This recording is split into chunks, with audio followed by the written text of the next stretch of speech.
Welcome to the video lesson for section 9.6, polar coordinates.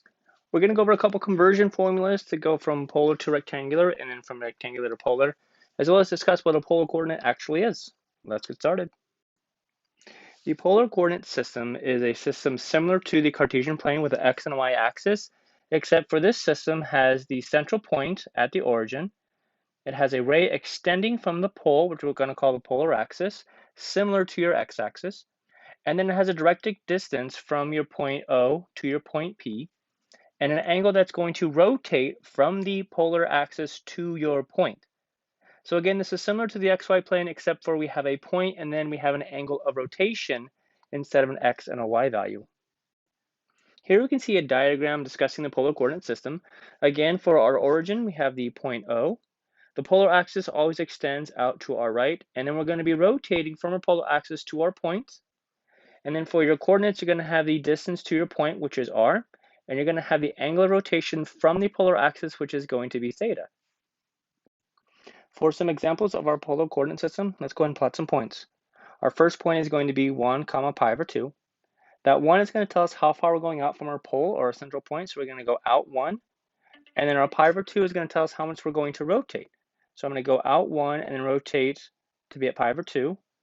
And I'm going to go ahead and take my point, again, go out 1, and rotate to be at pi over 2. For my next point, we have the point 3 and then 5 pi over 3. So I'm going to go ahead and take a point. We're going to go out 3, and then we're going to rotate to 5 pi over 3. And we have our point approximately there. For our second point, we have 2 and 5 pi over 4. So again, starting at our pole, we're going to go out 2, and then we're going to rotate 5 pi over 4. Put our point. And then for our last example, we have 1 and then negative 4 pi over 3. So this time, we're going to go out 1, but we're going to rotate clockwise because it's negative. And we get our answer right around there. For our next example, we're going to go ahead and find 2 additional points for the point negative 1, 3 over 2. So to begin with, we're going to go ahead and graph that. Because it's a negative 1, we're going to start by going to the left. So we're going to go left 1. Then we're going to rotate 3 pi over 2. And we have our point. What we now need to do is write down 2 different ways to get to that point. So notice, again, we started off by going left and rotating 3 pi over 2. We could go to the right 1 and rotate positive pi over 2 and get at the same point. So we have 1 additional point. We also could have gone to the left and rotated clockwise a negative 3 pi over 2 to end up at the same place. There are several different things you could have done. Essentially, all you want to do is be able to end up at that same location, either by going left and rotating or by going right and rotating. Coordinate conversion. Our polar coordinates, r, theta, are definitely related to our rectangular coordinates, and we have some formulas that relate the two. If we are starting with something that is in polar form, so we have a radius and we have an angle, we want to convert it to an x and a y in our Cartesian form, we have 2 formulas. To find the x value, it's going to be r times the cosine of theta. And to find the y value, it's going to be r times the sine of theta.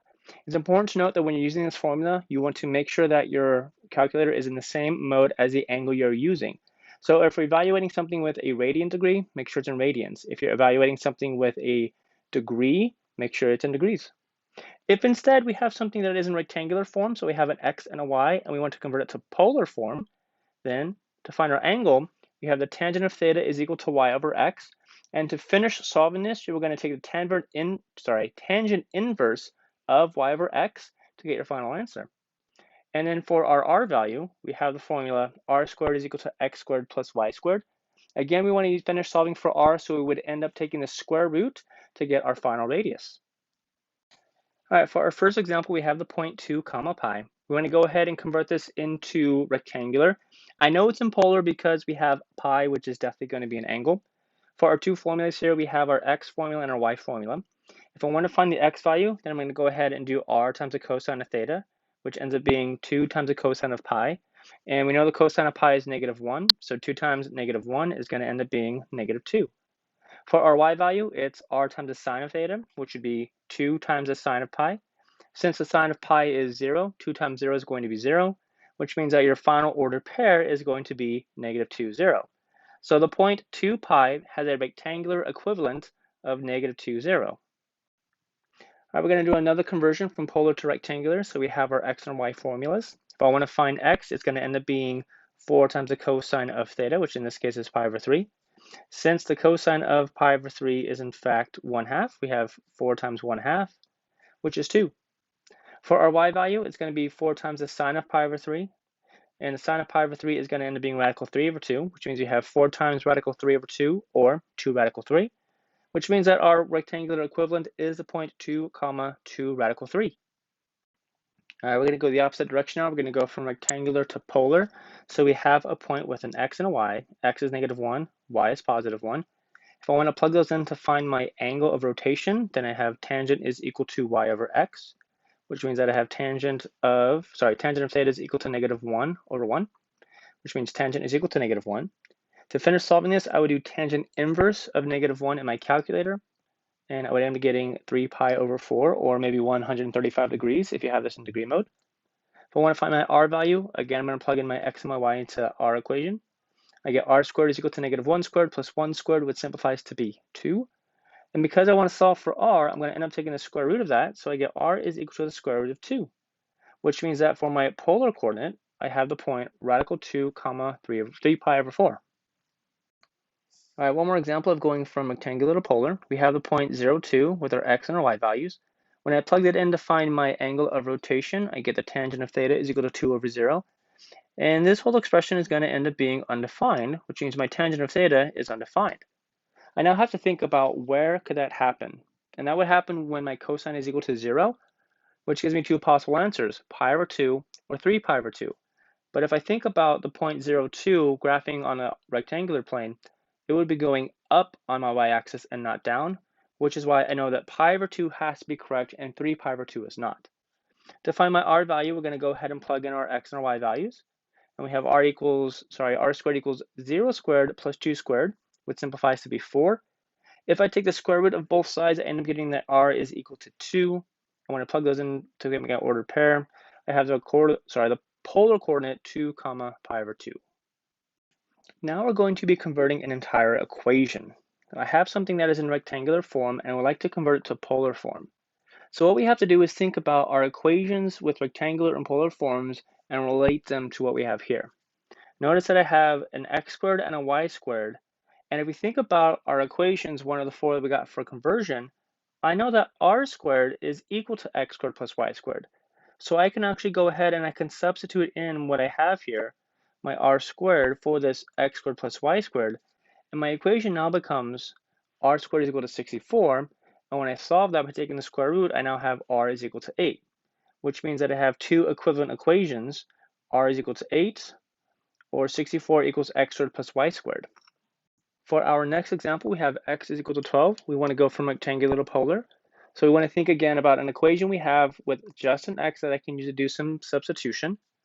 And one of those equations is x is equal to r cosine of theta.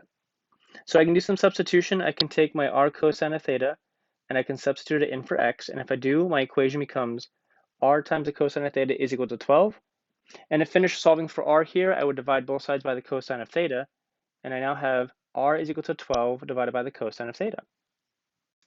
All right, for our next problem, we have r equals 4 times the cosine of theta. And what we have to do is think about our conversion formulas and how they interact with this r and this cosine of theta. We do have one formula that is r squared equals x squared plus y squared. We don't yet have an r squared in our formula, but we can kind of make that change. We also have another formula that is x is equal to r cosine of theta. So since we have an r squared and we have an r cosine, but both sides of our equation are missing that, we're going to go ahead and multiply both sides of our equations by by r to get our r squared and our r cosine of theta. Now I can go ahead and do my substitution. So instead of r squared, I can have x squared and y squared. And instead of r cosine of theta, I can have x. And now my last step, subtract 4x on both sides, and I have my equation. Again, the key thing here was to recognize that if I multiplied both sides of my equation by r, I would then get an expression that I can go ahead and do substitution with to get rid of my polar portion and replace it with my rectangular portion. All right, that does it for our notes for this section. Go ahead and get started on the homework, and good luck.